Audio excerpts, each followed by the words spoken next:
नमस्कार दोस्तों, कैसे हैं आप लोग? मस्त हैं। और आयोग ने भी अपनी हुंकार भर दी है। आप लोगों ने देखा भी होगा, हाँ, आयोग का अपना जो कैलेंडर आया है बड़ा ही भावुक कैलेंडर है और ख़ास करके लालची भी है। आप लोगों के अंदर लालच पैदा होगा ये वाला एग्ज़ाम या दूसरा वाला। खैर कोई दिक्कत नहीं, आयोग के ही पर्पज़ से और उसी के क्वेश्चन वगैरह को, सिलेबस वगैरह को देखते हुए हम लोगों ने अपना प्रोग्राम शुरू किया है। यहाँ पे आपको पूरा का पूरा यूपी पीएससी और यूपी पीएससी में जितने एग्जाम आ रहे हैं खास करके उसका सारा का सारा मटेरियल यहाँ से प्रोवाइड हो जाएगा। आप लोग नोट्स वगैरह बनाते चलिए और रेगुलर क्लास पे रहिए और जम के अपना कमेंट वगैरह देते रहिए कि क्या करना है, हम लोगों को सुधार करना है या आपके कोई क्वेश्चन वगैरह फंस रहे हो तो वो आप पूछ सकते हैं, कोई दिक्कत नहीं है यहाँ पे। और जो अभी तक आप लोगों ने देखा है सवाल जो आ रहे हैं वो भी कितना कितना मतलब अलग अलग सब्जेक्ट का कंट्रीब्यूशन है उन सारे के सारे एग्ज़ाम में, वो भी शायद आपको बताने की ज़रूरत नहीं, आप लोगों ने खूब देख लिया होगा। जो टेस्ट सीरीज़ वगैरह हैं, खास करके सॉल्व पेपर वगैरह हैं पिछले साल के, वो सब आप देखते होंगे तो आपको पता चल जाता होगा कि इस समय क्या माहौल चल रहा है, खास करके चाहे वो हिस्ट्री हो, ज्योग्राफी हो या फिर इन्वायरमेंट हो, इकोनॉमिक्स हो या कुछ और। लेकिन जो बात हमें करनी है अपने स्पेशली अपने सब्जेक्ट पे, हिस्ट्री पे, तो हिस्ट्री के ढेर सारे सवाल पूछे जा रहे हैं, खूब मल्टी ओरिएंटेड है, उल्टा सीधा सवाल पूछ लेते हैं, कभी कभी ऐसा घुमा देते हैं जो एकदम किताबों में नहीं मिलता है। उसके लिए आपको परेशान होने की ज़रूरत नहीं। 2-4 सवाल अगर घुमा भी दे तो कम से कम एटलीस्ट वो सवाल तो आपको जानने ही जानने हैं जो सबको आते हैं। जो सबको आते हैं वो सवाल अगर आपका गलत होना शुरू हो गया तो आप दौड़ से बाहर हो जाएंगे। तो इसलिए प्रयास ऐसा करिए कि आप रेस में ही रहें, उन सवालों को आप बेहतर तरीके से जानते रहें जो लगभग रैंडमली आते रहते हैं और सबको पता भी रहते हैं। ऐसा ना हो सबको पता है आपको ना पता हो। ये सारी चीज़ें आपको मेंटेन रखना है, गलतियां नहीं करना है। वहाँ पे कभी कभी क्या होता है, OMR शीट भरते भरते आप लोग गलती से आपको जो क्वेश्चन आ रहा था उसका आंसर दूसरा उठा के काला कर देते हैं। तो ऐसी गलती भी नहीं करनी है। इसके लिए आपको प्रैक्टिस सेट करना है और साथ ही साथ में बहुत ही सावधानीपूर्वक वहाँ पे OMR को फिल करना है। कोई भी छोटी बड़ी गलती आपको बाहर कर देती है, इसलिए ऐसी कोई गलती आपको नहीं करना है। अगर देखें हम पिछले वीडियो की, तो पिछला वीडियो जो हमारा हुआ था वैदिक काल में, ऋग्वेद में थोड़ी बहुत जानकारी मिली थी आप लोगों को और उसी से स्टार्ट हुए थे। अभी ज़्यादा कुछ छूटा नहीं है। और जो हमारे चैनल पर नए हैं उन बच्चों को बता दूँ कि हम लोगों ने अभी तक जो प्रागैतिहासिक काल था उसमें पाषाण काल पूरा का पूरा, और उसके बाद जो आद्य ऐतिहासिक इतिहास है उसमें हमने हड़प्पा का पूरा पोर्शन कंप्लीट कर लिया है। इस समय वैदिक काल शुरू कर दिए हैं और वैदिक काल में भी एटलीस्ट छोटा सा पोर्शन अभी निकला है। मतलब एक समझ लीजिए कि आपको बहुत कुछ अभी पढ़ना है, इसमें आपका नुकसान नहीं हुआ है अगर आप आज ही शुरू कर रहे हैं तो। और नुकसान हो या फ़ायदा आप तो सीधे समझ रहे हैं ना, पूरा का पूरा लेक्चर पहले से पढ़ा हुआ है। अगर आपका छूट गया है तो नीचे की जो डिस्क्रिप्शन है उसमें आप जाइए, आराम से सारे के सारे वीडियो निकाल सकते हैं और अपना पूरा का पूरा कोर्स कंप्लीट कर सकते हैं। ज़्यादा लेक्चर नहीं हुए, 5-6 लेक्चर हुए हैं, तो आप उसे बेहतर तरीके से खींचिए और ज़्यादा से ज़्यादा सवाल सॉल्व करिए। सवाल खूब पूछे गए हैं, जितना भी हम लोगों ने यहाँ पे बताया है उससे हर बार नया नया सवाल आया है। एक एक लाइन से सवाल उठ रहे हैं, एक एक शब्द, एक एक फैक्ट से सवाल आ रहे हैं। सवाल तो पूछो ही मत। जैसे जो अभी तक ऋग्वेद बता रहे थे, ऋग्वेद में कई सारे सवाल, जैसे सबसे पुराना वेद कौन सा है? ऋग्वेद है, ठीक है, जिसमें सबसे ज़्यादा बार जो ऋचाएँ हैं इनके बारे में पूछ लिया गया कि इसकी ऋचाएँ हैं कितनी, सूक्त कितने हैं, 1028 हैं, 1017 को भी इस तरीके से माना गया। वो सब मैंने कंप्लीट किया है, पूरा का पूरा मंडल, उसके सारी जानकारी वहाँ पे पूछी गई है। थोड़ा सा मैं एक बार फिर से पीछे की चीज़ों को रिपीट करूँगा। जैसे ऋग्वेद में मैंने बताया था कि टोटल कितने मंडल हैं? 10 मंडल हैं। तो जो 10 मंडल हैं उसमें से कई सारे सवाल सीधे तौर पर आए हैं। जैसे तीसरे मंडल को पूछ लिया गया है कि जो ओम भूर्भुवः स्वः वाला है मंत्र, आप लोग समझ गए होंगे ना, गायत्री मंत्र। तो पूछा गया कि गायत्री मंत्र किस में है? तो गायत्री मंत्र कौन से मंडल में है? आपका तीसरे मंडल में है। इससे 2-3 सवाल सीधे पूछे गए हैं। जैसे पहला तो ये सवाल हो गया कि गायत्री मंत्र कौन से मंडल में है? तीसरे मंडल में। दूसरा सवाल है गायत्री मंत्र के रचयिता कौन है? ठीक है, तो वो कौन है? गायत्री मंत्र के रचयिता जो हैं वो आपके विश्वामित्र जी हैं, विश्वामित्र। फिर उसके बाद एक अगला सवाल आया है कि गायत्री मंत्र की जो रचना हुई है वो किस देवता के लिए है? तो ये भी एक सवाल पूछा गया है, वो सविता के लिए है। और जो सविता है वो खास करके मैं बता दूं सविता सूर्य की सुबह वाली किरण को कहा जाता है, ठीक है, सूर्य की सुबह वाली किरण को बोला जाता है सविता। तो सुबह की किरण के लिए ये मंत्र बनाया गया था। ये मंत्र की रचना किसने की थी? विश्वामित्र ने की थी। और किस मंडल में? तीसरे मंडल में। साथ ही एक सवाल और बना है कि तीसरे मंडल के रचयिता कौन है? वो भी विश्वामित्र ही हैं। तो इस तरीके से ऐसे सवाल पूछे गए हैं कई बार, सीधे एक ही लाइन पर 3-4 तरीके से सवाल आए हैं। तो इसी तरीके से हर एक जगह से सवाल उठाए गए हैं। इसमें कोई ऐसा पोर्शन नहीं है जो अपने आप में इम्पॉर्टेंट ना हो। तो इसलिए इसको आप बड़े ही ध्यान से देखिए और वीडियो को कई बार देखिए, क्योंकि होता क्या है कि आप एक बार देख के आगे निकल जाते हैं और उसके बाद में कई चीज़ें आप छोड़ देते हैं, या सुनते वक्त कुछ दूसरी चीज़ें आप दिमाग में डाले रहते हैं। एक वर्ड इमेजिनेशन, इमेजिनेशन की हिंदी होती है कि अपने दिमाग के अंदर एक इमेज बनाना। तो होता क्या है कि जब आप किसी चीज़ को पढ़ें तो उसी समय आप उसकी इमेजिनेशन भी करते रहें। आप उन चीज़ों को आप एक खाका की तरह देखते रहें कि वाकई में वहाँ क्या हुआ था। जैसे अगर आप मेरे बारे में सोचें तो आप दिमाग में मतलब कहीं ना कहीं ये आपके दिमाग में आएगा कि इनका घर ऐसा होगा, वहाँ लोग ऐसे होंगे, या आप आपके अपने परिजन के बारे में सोचेंगे तब भी ऐसा होगा। तो जब आप इमेज बना लेते हैं तब चीज़ें कभी नहीं भूलते। आपने देखा भी होगा जब वीडियो देखते हैं, खास करके पिक्चर वगैरह, तो जब आप मूवी वगैरह देखते हैं तो उसमें एक एक चीज़ आपको याद रहती है और लॉन्ग टर्म के लिए याद रहती है। क्यों? क्योंकि वहाँ पे विजुअलाइज होता है, चीज़ें आपको एकदम सटीक सामने लाइव दिखाई देती हैं, उसका इमेज भी है, साथ में वॉइस भी है और वीडियो चल भी रहा है। तो इस तरीके अपने पूरे के पूरे सेंसरी आर्गन को बिजी करो, किसी एक चीज़ पर फोकस करो और फिर उसकी पढ़ाई करो, कभी नहीं भूलोगे। तो लेक्चर ज़्यादा लंबा हो जाएगा इन चीज़ों के चक्कर में, हम लोग फिर से अपने टॉपिक पे आ जाते हैं तो ज़्यादा बेहतर रहेगा। फिर सवाल सीधे पूछा गया है नौवें मंडल को लेकर, ये भी कई बार आया है। नौवां मंडल, इससे सवाल क्या आया है कि सोम रस के बारे में किसमें बताया गया है? तो वो बताया गया नौवें मंडल में। इसमें बताया गया है कि ये मुंजवंत पर्वत से एक वनस्पति हुआ करती थी जो बहकर आती थी नदियों के माध्यम से, और उससे क्या बनाया जाता था? सोम रस बनाया जाता था। कभी कभी ये पूछा गया कि नौवां मंडल किसको समर्पित है? तो सोमदेव को समर्पित है। ये भी सवाल सीधा पूछा गया है। एक बार 7वें मंडल से भी सवाल आया है और ये भी सवाल अपने आप में बहुत ही महत्वपूर्ण है। पूछा जाता है दशराज युद्ध किस मंडल में है? तो ये किस मंडल में है? 7वें मंडल में है। और दशराज जिसको क्यों कहते हैं? क्योंकि यहाँ पे जो 10 है ये न्यूमेरिक वैल्यू है 10, और जो राज लिखा हुआ है इसका मतलब है राजा, ठीक है। इसमें 10 राजा एक पक्ष में थे और एक तरफ राजा सुदास थे। एक तरफ कौन थे? राजा सुदास थे। तो जो राजा सुदास थे इनका एक बार कुल पूछ लिया है, कौन से कुल से थे? भरत कुल से, ठीक है।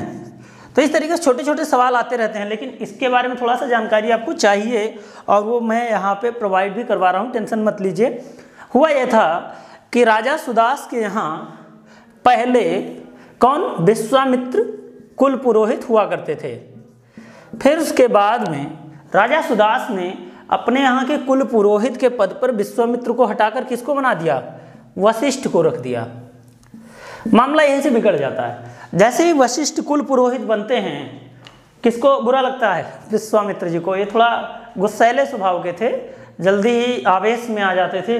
तो विश्वामित्र ने जब इनको वहाँ पे कुल पुरोहित बनते देखा तो इन्होंने साथ ही साथ अपने आप को अपमानित भी महसूस किया और इन्होंने इस मतलब कृत्य के खिलाफ युद्ध छेड़ दिया। और युद्ध डायरेक्ट कभी भी पुरोहित वगैरह ऐसे लोग नहीं कर पाते थे। वो लोग क्या करते हैं, अपने ही जो समकक्ष या कह सकते हो इनके जो परिचय के राजा होते थे, उन राजाओं की पूरी फौज को मिलाकर, जिसमें 10 राजा एक साथ शामिल थे, इनकी फौज को ले जाकर वशिष्ठ के, और मतलब राजा सुदास और वशिष्ठ दोनों एक साथ थे, इन दोनों की सेनाओं के साथ, मतलब इन दोनों ना कहें, इनकी सेनाओं के साथ युद्ध स्थल पर पहुंच जाते हैं। एक बार ये पूछा गया था कि दशराज युद्ध किस नदी के किनारे हुआ था? ये पुरुषणवी नदी के किनारे हुआ था। पुरुषणवी नदी, इसको आज के ज़माने में क्या बोलते हैं? रावी। तो ये भी पूछा गया है किस नदी के किनारे? पुरुषणवी नदी के किनारे। ये दशराज युद्ध था, इसमें 10 राजा थे। राजा सुदास के साथ में वशिष्ठ थे। राजा सुदास भरत कुल से थे, ठीक है। विश्वामित्र जो कि विरोधी थे, उनके साथ में 10 राजा एक साथ थे, और सबसे बड़ी बात यह थी कि 10 राजा भले ही साथ रहे हों, लेकिन इसमें जीत सुदास की होती है। इनमें इनका जो पक्ष था वो हार गया था, ठीक है। तो ये कहानी थी दशराज युद्ध की। ऐसे ही नदियों से एक बार ये भी सवाल आया, हालांकि वो एंशिएंट का सवाल नहीं है, मेडिवल का सवाल है। पूछा गया है इनका बेतस्ता का युद्ध या हाइडे स्पीच का युद्ध, इस तरीके से वर्ड आए हैं, वो उनका सिकंदर का था, वो आपको आगे बताएंगे। हम यहीं पे आ जाते हैं अपने टॉपिक पे जो एंशिएंट का है, ऋग्वैदिक काल।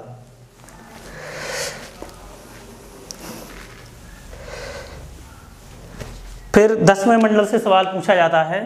तो 10वें मंडल में क्या था, ये सारी चर्चा हो चुकी है लेकिन थोड़ा सा दूसरे स्टाइल में हुई है, यहाँ पे हम थोड़ा डीप में देख रहे हैं। 10वें मंडल में ये बताया गया है कि जो समाज है उस समाज में जो वर्ण विभाजन था, वर्ण विभाजन समझ रहे हैं, 4 वर्ण, तो वर्ण विभाजन का जो दौर था वो कहाँ से आ रहा है। 10वें मंडल में उसकी चर्चा हुई है कि एक आदि पुरुष था, विशेष पुरुष, और उस आदि पुरुष के सर से ब्राह्मणों की उत्पत्ति हुई, बाहुओं से क्षत्रिय की उत्पत्ति हुई है, उदर भाग से वैश्य की उत्पत्ति हुई है, और पैरों से शूद्र की उत्पत्ति हुई है। इस तरीके से वर्ण विभाजन वगैरह यहाँ पे 10वें मंडल में दिए गए हैं। तो हम लोग सीधे आ जाते हैं, ये ऋग्वैदिक काल में आपने ऋग्वेद में देख लिया है पिछले वीडियो में, हम लोग आते हैं सीधे सामवेद पे। सामवेद, सामवेद से सवाल कई सारे आए हैं लेकिन सीधे सवाल आए हैं, ज़्यादा कॉम्प्लिकेटेड सवाल नहीं आए हैं, इसलिए परेशानी की यहाँ पे कोई बात नहीं है। सबसे पहले तो ये जो वेद है उसका जो कुल पुरोहित होता था, सॉरी कुल पुरोहित ना कहें, इसका उच्चारण करने वाला जो पुरोहित होता था वो कौन था, उसको बोलते थे उद्गाता। उद्गाता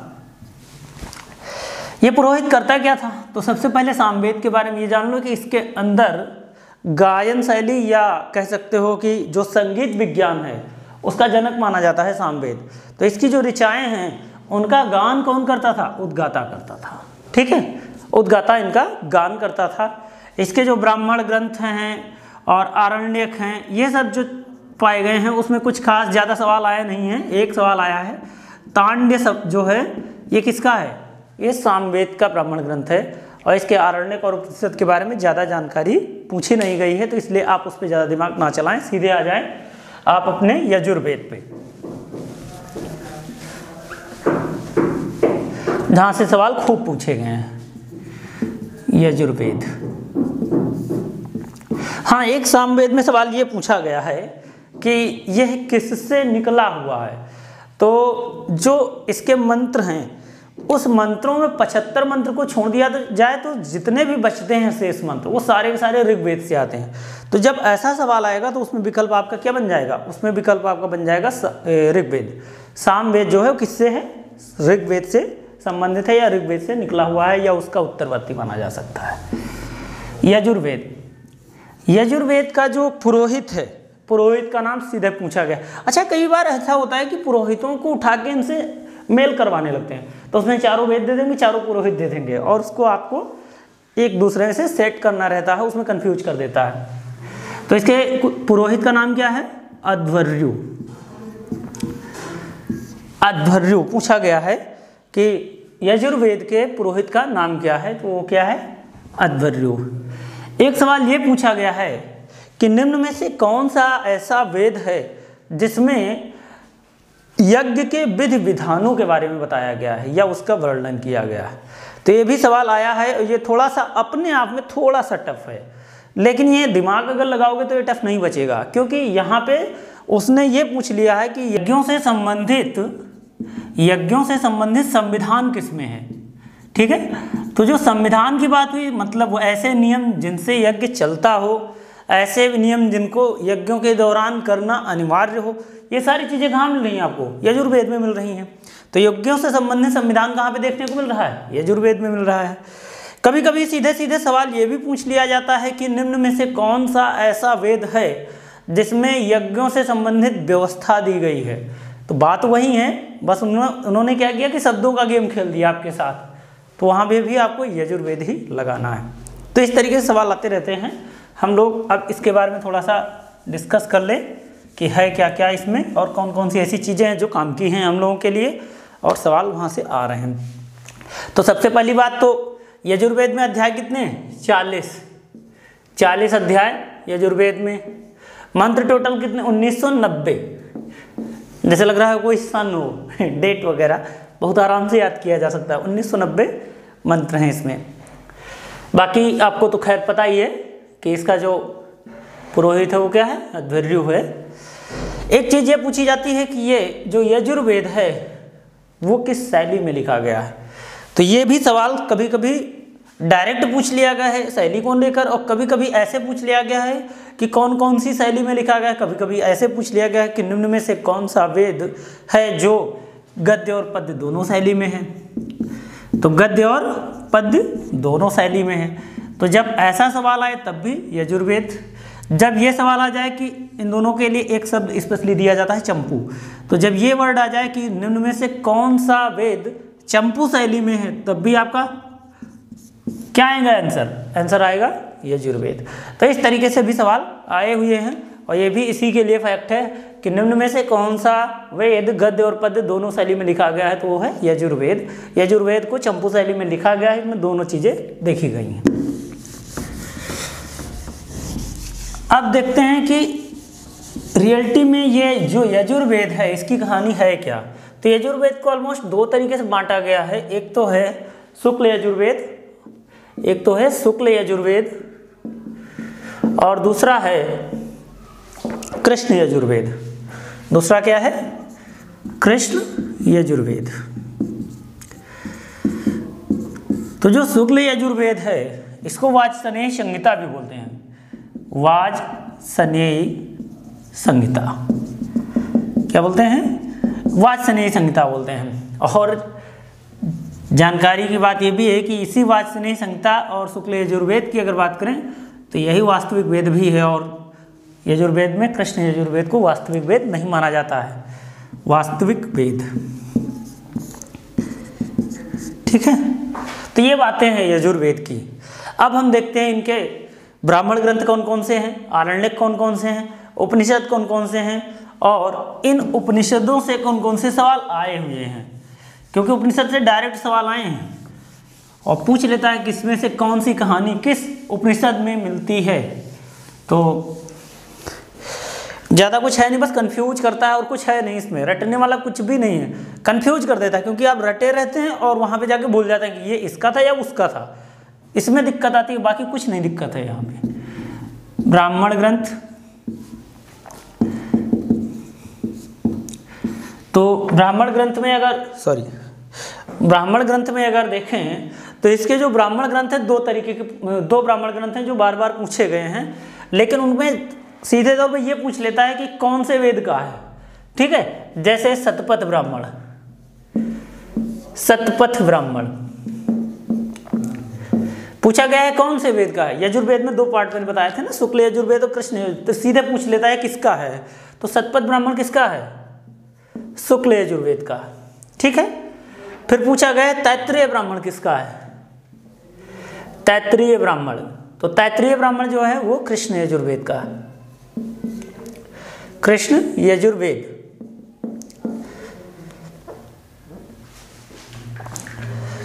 इस तरीके से आरण्यक की बात कर लें तो ब्राह्मण ग्रंथ हो गया आरण्यक। अच्छा, ये चीजें बताने की जरूरत नहीं कि आरण्यक में कौन सी चीजों को बताया गया है। दर्शन वगैरह है, वेदों के जितने भी दर्शन आपको मिलेंगे देखने को, वो सब कहाँ मिल रहे हैं? उनके आरण्यक में मिल रहे हैं, ठीक है। तो ये सब चीज़ें अंडरस्टूड है, ये आप अपने दिमाग में डाले रखिए, इसको बार बार सर्च ना करिए। आरण्यक में 2-3 आरण्यक हैं जो इसके पूछे गए हैं। सीधे तौर पर ये पूछ लेता है कि ये आरण्यक किस वेद का है, और बाकी कुछ भी कहानी ज़्यादा नहीं पूछता। तो इस आरण्यक के बारे में देख लीजिए कौन कौन से आरण्यक। बृहदारण्यक, दूसरा पूछा गया है तैत्तिरीय, तीसरा पूछा गया है शतपथ। नाम वही बार बार आ रहे हैं इसलिए याद करने में आसानी रहेगी। शतपथ। तो जब भी पूछा जाएगा तो ये आपको कूट मिलाने को मिल सकता है कि बृहदारण्यक का कूट किससे मिलाएंगे आप? यजुर्वेद से मिला दीजिए, ठीक है, तैत्तिरीय का यजुर्वेद से मिला दीजिए, या फिर शतपथ का। तो इस तरीके से कूट मिलाने में ये चीज़ें पूछी जाती हैं।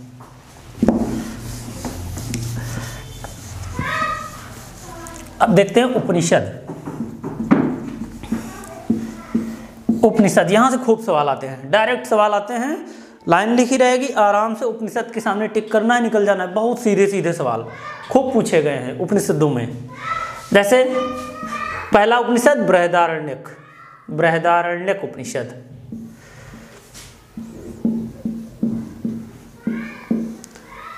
आरण्यक भी लगा है, उपनिषद भी लगा है, मतलब उसी के ऊपर है। दूसरा है कठोपनिषद, कठोपनिषद मतलब कठ उपनिषद। एक है श्वेता स्वतर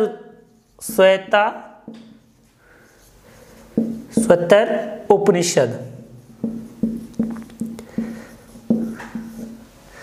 अगला है मैत्रायणी, मैत्रायणी उपनिषद। अब देखिए यहाँ पे सवाल कैसे आते हैं। सवाल पूछा जाता है कि निम्न में से किस उपनिषद में याज्ञवल्क्य और गार्गी के मध्य संवाद का वर्णन हुआ है। तो वहाँ पे आपको दिमाग नहीं चलाना है, बस बृहदारण्यक को देख के वहाँ पे टिक कर देना है। याज्ञवल्क्य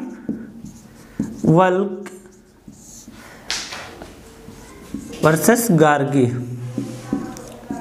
इन दोनों के मध्य संवाद हुआ था। कहानी ये थी कि पुराने ज़माने में जो विदुषी महिलाएं थीं, वो जानकारी तो उनको रहती थी, लेकिन उनको ज़्यादा आगे नहीं आने दिया जाता था। झलक आपको यही मिलेगी बृहदारण्यक कि जो महिलाओं की स्थिति थी वो कहीं ना कहीं इन्फीरियर रहती थी।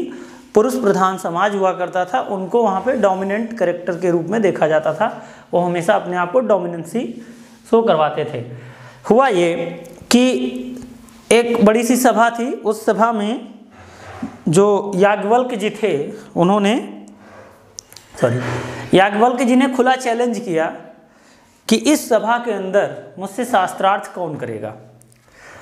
तो शास्त्रार्थ का मतलब होता था कि वाक युद्ध, वहाँ पे ज्ञान की परीक्षा होती थी, कौन कितना बेहतर है। तो जब शास्त्रार्थ शुरू हुआ तो जितने भी बगल दूसरे राज्यों के पुरोहित वगैरह थे, सब लगभग याज्ञवल्क्य के आगे सरेंडर कर गए, आगे नहीं आ पाए। फिर ये जब खुला चैलेंज करते हैं और कोई अगर हो तो वो हाथ उठा सकता है। तो वहाँ पे जो गार्गी हैं, इन्हीं की वाइफ हैं, इन्हीं की वाइफ गार्गी ने हाथ उठाया। अब चूंकि सभा में उसने चैलेंज को एक्सेप्ट किया, तो वहाँ पे दिक्कत ये आ गई कि अब ये डायरेक्ट डांट भी नहीं सकते थे। तो जब शुरू होता है शास्त्रार्थ, तो शास्त्रार्थ में गार्गी ने इनको कहीं ना कहीं पटकनी देनी शुरू कर दी। याज्ञवल्क्य के हर एक सवाल का जवाब था उसके पास, और वो धीरे धीरे जीतने लगी। इस पर याज्ञवल्क्य जी का ईगो हर्ट हुआ और इन्होंने खुले रूप से उसी सभा के अंदर बोल दिया कि गार्गी चुप हो जा, नहीं तो मैं तेरा सर तोड़ दूंगा। तो ये लाइन क्या बता रही है? ये लाइन बता रही बृहदारण्यक उपनिषद की कि उस समय का जो समाज था वो क्या था? पुरुष प्रधान था। भले ही स्त्री को कुछ भी ज्ञान हो, लेकिन बात किसकी मानी जाएगी, या सुपीरियर कौन रहेगा? तो पुरुष रहेगा। तो एक छोटी सी लाइन से बहुत सारी चीज़ें वहाँ पे निकल के आ रही हैं जो इतिहासकारों के लिए स्पेशल होती हैं। हमारे लिए जो स्पेशल वो यही है कि इस बृहदारण्यक उपनिषद में ये लाइन मिली है, यहाँ से सवाल आता है। दूसरा सवाल देखते हैं कहाँ से सवाल आता है। कठोपनिषद से पूछ लेता है, पूछता है निम्न में से कौन से उपनिषद में यम नचिकेता के मध्य संवाद है। इसकी भी एक कहानी है, मैं बताऊंगा शॉर्ट में। यम नचिकेता, यम का मतलब यमराज है, नचिकेता एक बालक है। एक ऋषि हुआ करते थे वाजसर्वा, वाजसर्वा नाम था उनका, वो नचिकेता के पिताजी थे, वाजसर्वा।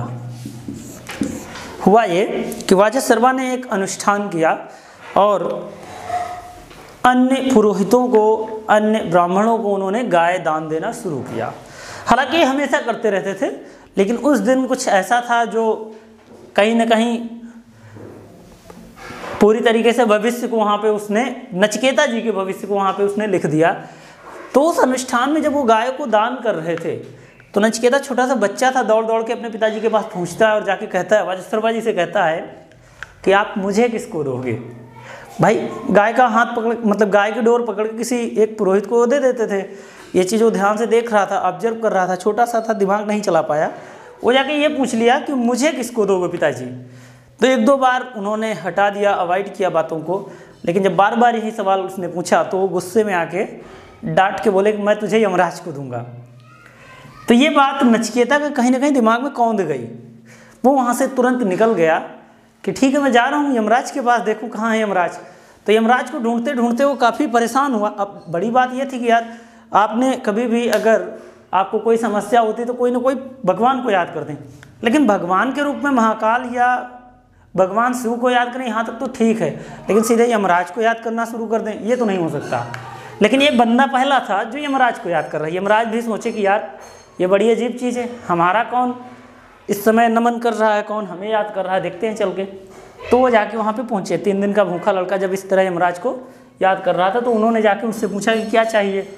तो बोला कि पिताजी ने कहा है कि मैं तुमको दूंगा। तो कहे कोई बात नहीं, वो नाराज़ रहे होंगे इसलिए बोल दिए। फिर उन्होंने कहा कि मैं तुमसे खुश हूँ, तुम मुझसे 3 वरदान मांग लो। ये उस समय चलता था, कल्चर था, कोई भी भगवान आए तुरंत वरदान मांग लो। मैं पुराणों की बात कर रहा हूँ, मैंने खुद नहीं देखा है। तो जब उन्होंने वरदान मांगने की बात की तो वरदान तो एक कोई मांग नहीं सकता था। इसने बोला कि ठीक है ये बताओ मरने के बाद क्या होता है। तो उसके बारे में बताया यमराज ने। फिर पूछे कि लोग मरते ही क्यों हैं। यही 2-3 सवाल थे इनके जो काफ़ी हास्यास्पद भी थे, और अंदर की जो चीज़ें थीं जो अन्य व्यक्तियों को नहीं पता होती वो नचिकेता ने यहाँ जानने का प्रयास किया यमराज से। तो इस पूरी की पूरी घटना का वर्णन जो है वो कठोपनिषद में दिया गया है। तो सवाल पूछ लिया जाता है कठोपनिषद में, यम नचिकेता संवाद के जो कहानी है उसको लेकर सीधे पूछ लेता है कि किस उपनिषद में है, वो कठोपनिषद में।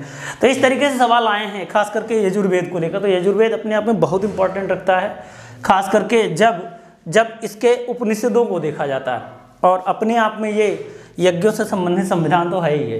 ठीक है, तो ये सब कहानी थी इसकी जो बार बार पूछी गई है।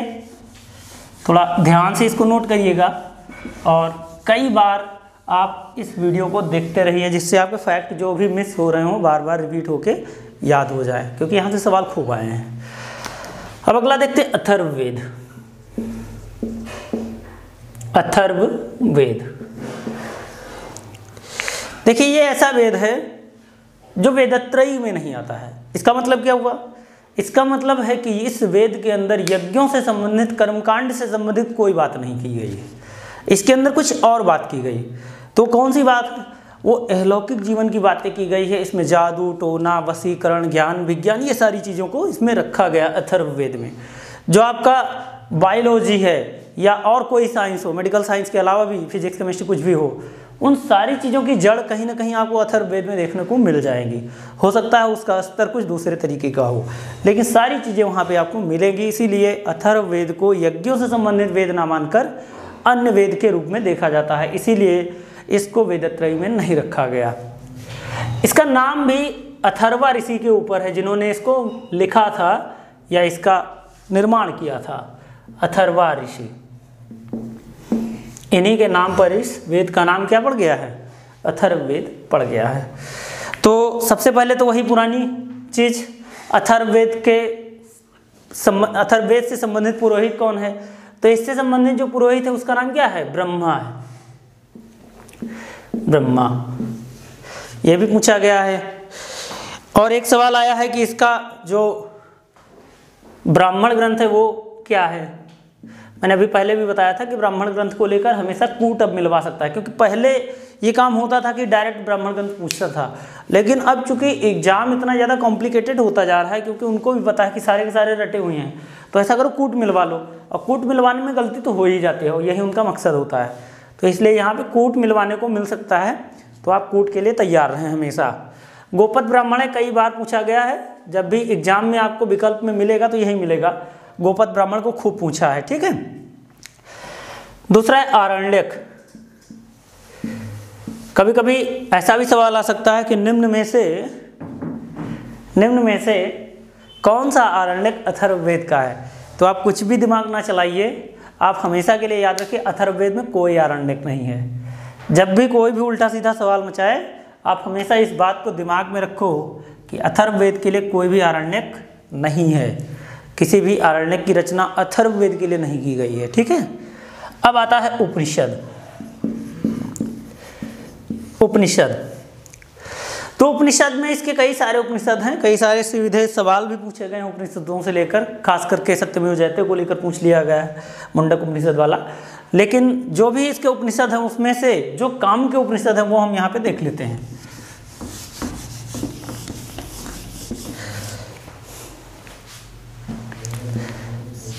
प्रश्न उपनिषद, उपनिषद, कठोपनिषद, सॉरी कठो नहीं है, कठो वाला तो अभी यजुर्वेद में आप देख चुके हैं। मुंडक उपनिषद, मुंडक उपनिषद या मुंडकोपनिषद भी लिख सकते हैं आप। हिंदी में आप जब संधि विच्छेद पढ़ेंगे तो उसमें आपको पता चल जाएगा कि मुंडक में जब उपनिषद ऐड करेंगे तो मुंडको कैसे बन जाएगा, कौन सी दीर्घ संधि, वो समझ में आएगा। मांडूक की उपनिषद, मांडूक की उपनिषद, ये सारे उपनिषद किसके हैं? ये अथर्ववेद के उपनिषद हैं, जिसमें से जो सवाल आया मुंडक को लेकर आया है। मुंडक में क्या है?